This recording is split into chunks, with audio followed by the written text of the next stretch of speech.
Hi friends, P2 Nutrition Coach Ashley here to talk about macro tracking and weighing and measuring your food. We're going to keep it really simple, so bear with me. Got my scale. Mine is a little different than other ones, so I have a clear button instead of a tare button, which means clear. And then I have grams and ounces on the side. Other scales might have grams, ounces, fluid ounces, milliliters, etc. So I should probably get a new scale. But I really love my scale, so I'm not going to. Anyway, so I'm going to make my lunch. So I'm having Trader Joe's, bless Trader Joe's, grilled chicken and frozen vegetables from Whole Foods, European greens, and I am having hummus on top. So I'm going to show you how I do it and how I make my life easy. So I am putting a plate on my scale, turn on the scale, and then I'm gonna zero it out. So right now the plate is on the scale, but I'm zeroing it out to make my life easier in terms of tracking. So I'm gonna change it from grams to ounces because I measure all of my chicken, meats, etc. in ounces. And I'm going to place, I'm gonna have 4 ounces of chicken. So we're gonna do 4 ounces and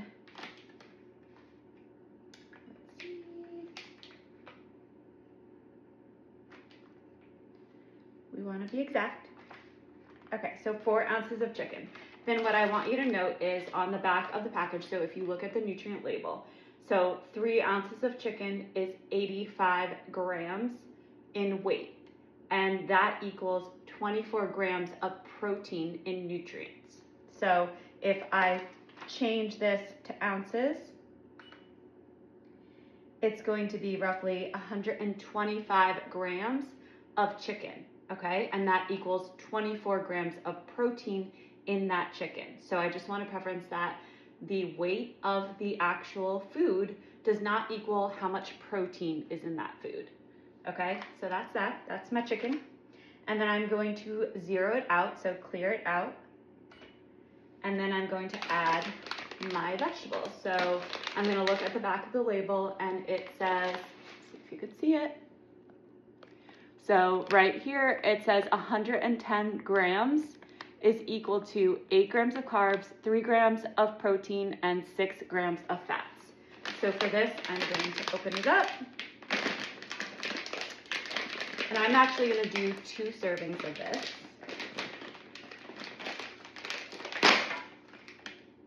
Making a mess over here. Okay, so my scale is zeroed, everything's still on it. So the plate is still on it, the chicken is still on it. I just zeroed it out to make my life easier instead of having all of these different plates. So I'm going to do 220 grams.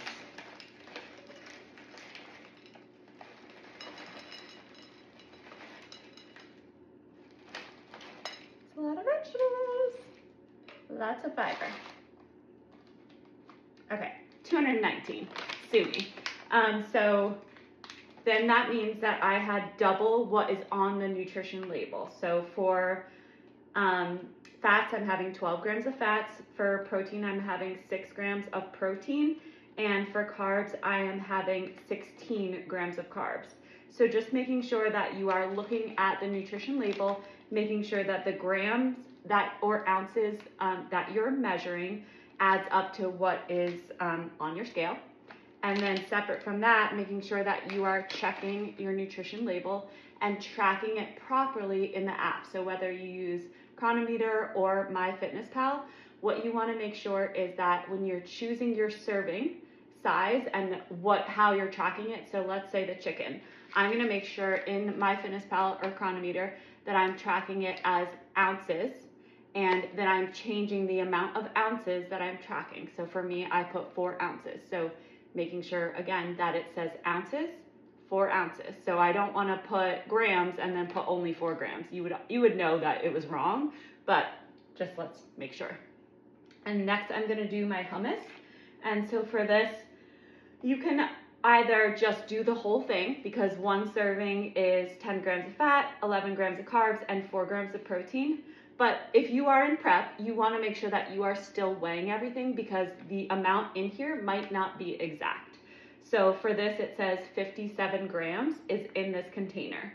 I'm going to do probably 30 grams And then when I track it, I will go into the app and I will make sure that I select grams and track 30 grams. So I'm going to turn back my scale on, make sure it's at grams, so I'm measuring in grams, and I'm going to put 30 grams.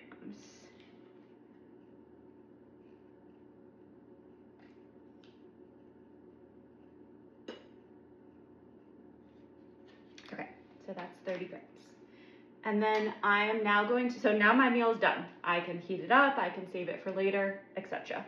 Okay, so now we are done with that meal. In your app, you should have 4 ounces of chicken, 220 grams of frozen vegetables, and 30 grams of hummus. And that's everything on the plate, everything is tracked properly.